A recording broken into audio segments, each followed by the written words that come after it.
as one of the authors of the Senate resolution commending and congratulating the Metro Bank Foundation 10 Outstanding Filipinos for 2024. I am honored to co-sponsor this measure, which celebrates excellence in public service and remarkable achievements in nation building.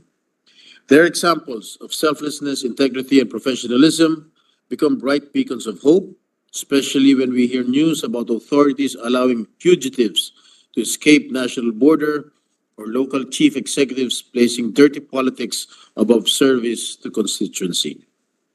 Indeed, you are role models other civil servants can learn from and should emulate. Nawa po ay dumami pa ang mga katulad ninyong tapat sa tungkulin at ibinibigay ang buong sarili at ibinubuhos ang kakayahan para sa paglutas ng mga suliranin ng ating lipunan.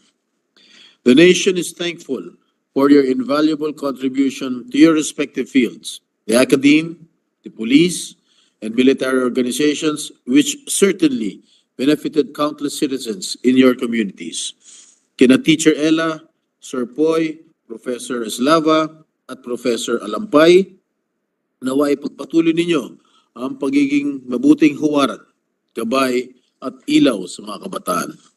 Kina Police Lieutenant Colonel Bernardino, Police Major Balmaceda, at Police Staff Sergeant Jovita, salamat sa inyong tapang at dedikasyon na inyong pinakita sa bawat araw upang mapanatili ang kapayapaan at kaayusan.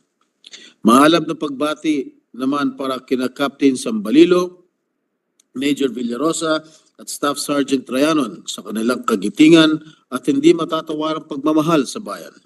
Saludo po kami sa inyo.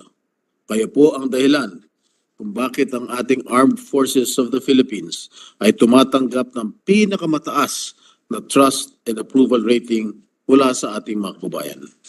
Ang inyo pong lingkod ay buong puso nakikisa sa pagbibigay pugay at pasasalamat sa 10 natatanging Pilipinong pinararangalan natin ngayong hapon. Bilang mga halal na kinatawan ng sambayan ng Pilipino, karapat-dapat na sila bigyan ng pagpapahalaga at pagkilala ng Senado sa kanilang kahusayan at positibong kontribusyon sa ating bayan. Congratulations! Maraming salamat po.